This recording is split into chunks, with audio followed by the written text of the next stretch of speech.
All right. Well, hello everyone. Thank you for coming and such, as I said earlier and everything. But yeah, so each week, for those of you who don't come here regularly, we have someone who gives a 3-minute like Josh just gave, and then we have someone who gives a 10-minute, talks about the business that they're a part of, who they are, what they do, why they do it, and kind of yeah, what the selling point is for what we do, and yeah, just kind of give a general overview. But I've given the whole spiel on the history of who we are in the past, and a lot of you have heard that several times already, and I will include some of that in this today, but I kind of wanted to take a different approach, and rather than just talking about, like an educational moment with insurance or something like that, I'll kind of give a example of, or a description of why we operate the way we do and kind of the way that our agency approaches things, because it is a little bit of a different experience than the standard run-of-the-mill, just I need to buy an insurance policy. So yes, why do I, or yes, I promote what I believe in. So why do I do that, and how do I do that? So the first thing I wanted to touch on is everything does vary in the insurance world. We might have a person who is part of a big family. We might have a person who is just a single individual and doesn't really have too much to worry about property-wise. So what is it that is different about them that will make us then want to tailor a policy differently? Well, do they have a lot of wealth? Do they have a house that they are just now purchasing? Something that I experienced a couple years back was there's a girl a few years younger than me. She had just purchased a house, and she was trying to save money, understandably so. And in doing so, she said, "Well, just give me, kind of the most affordable auto policy you can give me. I'm seeing what I can get affordability-wise there." And so I explained, well, in this case, I'll do this for you here. This is the quote I have. I wouldn't recommend going below this liability limit. It is the state minimum, but if you do hit someone, if you are liable for something, it's not that much coverage. I would recommend you do something a little bit higher. Well, she ended up, she still wanted to go with that minimum limit policy, and I explained the risk to her with that, but she was still okay with taking that, and she ended up taking it. Now that's completely fine to do that. It is a state minimum, nothing wrong with that at all. But there are recommendations that sometimes we make for that. Now, a person who's maybe just living in an apartment, college student, something like that. Not making that much money. In that case, I would still have the same conversation about the risks involved. But I mean, that person doesn't have as much at risk, such as like they couldn't maybe lose that house that one girl was just purchasing and stuff. They really don't have that much to their name. They should still, if they can, get that higher coverage policy. But there's not as much that they have risk-wise. Or you can even think about if you have a family and such, things are different too. But yeah, no two cases are the same, and we can't really approach them that way. If we did, we'd really just be selling a piece of paper rather than a actual piece of advice and having a relationship with our clients. So that's something that we really do stress a lot. We're not just selling a policy; we're selling something that needs to be productive when it needs to be used. But yeah, just a little bit about us. So I went to Greenville University. That's where I got my business degree. And in 2019, I graduated in 20, but in 2019 was when we founded Allender Insurance Agency, my father and I. And then in 22, we got the Staunton office, which is the photo on the bottom. I just took that photo a couple days ago. We just got the Christmas decorations in there. My mom did those. And yeah, and then that's a picture of the Hamel office. That Hamel office used to be W.S. Meyer Agency, and we acquired that in 23. And yeah, so we have both offices now, and yeah, we have 5 employees if you include my father and I.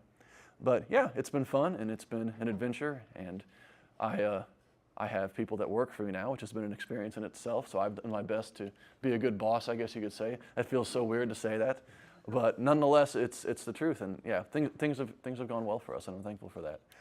But yeah, so our slogan that I say quite a bit: relate, educate, innovate. Why did we choose that? And this was actually, I was inspired by a good business friend of mine. He has a real estate agency in town. I was talking with him. I was hanging out with his son one night, and he kind of was giving me some advice and things. And he said, get yourself a good tagline that explains who you are in a really short thing. And he even said maybe a 3-word slogan. And I came up with relate, educate, innovate. We want to relate to people when they come into us. We're not just, like I said, selling them a piece of paper. And then a big thing that I really stress is that we do want to provide things in an educational sense so that people know why they have what they have. And I guess you could say that's a little bit of a sales approach, because if people understand what they have, they'll be swayed to change from it if it's what they truly need. There's a lower chance they'll be swayed to leave that. So we want to make sure people understand what they have and things such as that. And sometimes switching their policy isn't the best thing to do. Of course, you always want to, take on a new client, a new customer. But in some cases, what people have might be something that they just need to keep. But there's always little things that can be improved usually. And then innovate, that kind of is where we take the information that we know, and after talking with the client and such, we put together something. We're an independent agency, so we have access to a lot of different carriers and such, quite a few. There's almost every quote that I run, I'm at least running it through, I would say, 3 or 4 carriers. And we have several depending on who you are that we might run you through. But anybody that comes to us, they're getting looked through by several different companies. But yeah, that's kind of where we stand with that. And I added a thing here. A good insurance agent is a good problem solver. Sometimes understanding proper coverage takes creativity. So I have a very interesting case that I was not sure if I was going to be able to figure out what to do with this, because it was so unique. I had it was these 2 people. They're getting married. They both have kids as single parents, and he's living in Troy, Missouri, and she is living in more in the local area, and they're engaged, and they're going to get married, but they're keeping both houses. So how do you insure the house that they're just now getting? Because they are engaged. Usually you can mark people as a couple, but in this case, since they're not living together and having the same address yet, but the one individual is owning both houses, it was a really interesting case. And I ended up having to call a couple different carriers. And if you'd like to hear more about it, I can tell you. But it was quite the experience, because I was going to submit it as a secondary home with a carrier. I had a policy approved, but the effective date of the policy actually had to get changed. So then I had to resubmit it for approval, which made them realize, I'm not sure if we want to take on this secondary household. And then I had to write it with someone else. So it was an interesting experience. But we were able to find a company that was able to take it. And it was not one of the original companies I looked at, but it ended up working out.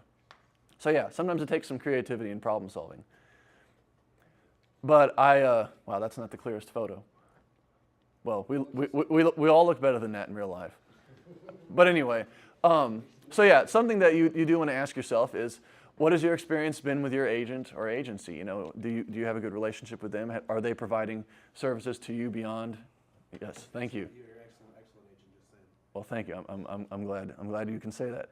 But so do you have a good relationship with them? Have they provided you with education when needed and such? And we always try to provide the customer with a good all-around service to where they can walk out understanding that they made the right decision.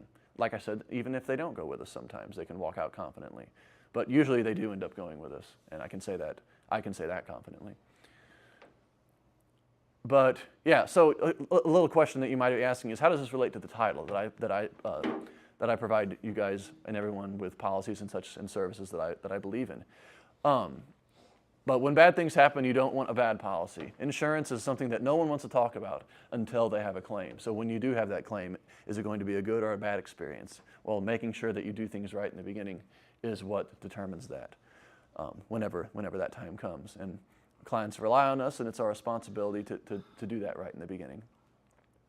But that's really all I have. I know there's only a couple minutes left, but what questions do you guys have for me, really?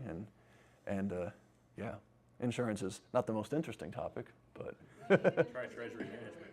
Well, I kind of made it relatable and told stories. yeah, well, good. What's an experience maybe you've had that you have a question about? I mean, I can't answer everything, but I actually had a pretty negative experience with my last insurance company. One of the reasons I switched was because something had happened. I had been switched to agents, and two different agents, and had no transition whatsoever to that experience, because I actually had a personal relationship with my agent, and something health related happened, and there was no hey, there was no smooth transition. So it kind of actually put a bad taste in my mouth because I was like, well, you know, I thought we had more of a personal relationship rather than Yeah. just end up with these guys. So Well, and that can be tough sometimes. We actually experienced that pretty tough with our agency whenever we acquired the Hamill agency. We had a lot of people who were not aware of the change and such. And there was also a insurance company change too. One company merged. Am I up? Oh, okay.